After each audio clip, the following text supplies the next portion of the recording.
Often say here on the show, it's always wonderful to share good news, isn't it? Particularly in this world that we're living in now, where it seemingly is negative, negative, negative, But I do like sharing good news with you, and as ever, thank you for your company. It is nice to see you, honestly, I love our chats. I hope you do too. I think you enjoy quite a few of the stories, which is always nice to know. By the way, it's got cold here again, and apparently we're going to be going to be looking at snow. You think, oh, come on, just go away now. Let's move forward, don't you? But this, as I say, is particularly heartwarming news, particularly if, like me, you are a fan of this senior royal. We're talking none other than the Princess Royal, Her Royal Highness Princess Anne.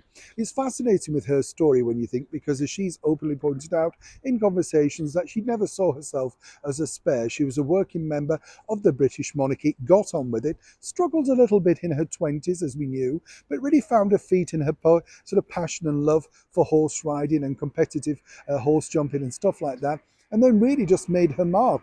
Even now, she just gets on with it. And it was wonderful to see, I thought, her stoicness at the funeral of our late and wonderful monarch, Queen Elizabeth II. If anybody held it together beautifully, it was her, wasn't it? And according to a very good source, she feels incredibly let down by Prince Harry. She tried her best, apparently, when he came over for the funeral to have, those few quiet words, but seemingly could not get through to him. But, what he's finding is that his popularity has dramatically plummeted, obviously. But what's nice to know is that she now, in a recent YouGov poll, has come out as the favourite hardest working royal. Not just the hardest working royal, but a favourite royal.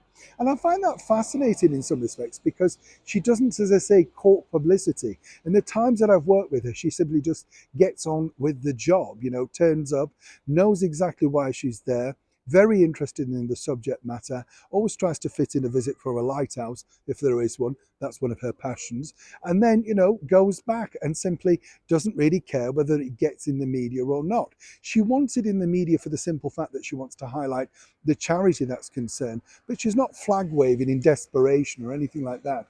And according to a very good source, this is who both Sophie and Catherine, the beautiful Princess of Wales, also look up to. They like the fact that she just gets on with the job. And, when people talk about Anne being difficult, she recycles everything, quite frugal with food, likes to make her own packed lunches, and I know that for a fact. And, is simply a good all round egg. Isn't it a shame that that particular genetic did not fall through and rub off onto the former royal known as Prince Harry?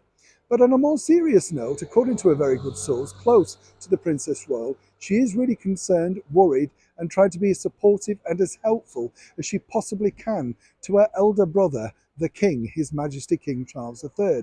She feels, of course, that he's going through a very difficult time, naturally, and wants to assist the best she can.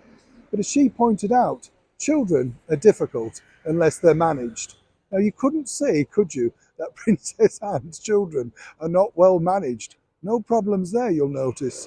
A wonderful honour for a wonderful lady, and continued success, ma'am, on all that you do to make sure that you represent the British monarchy on the United Kingdom stage and on the world stage so well. Neil Sean in the very heart of London.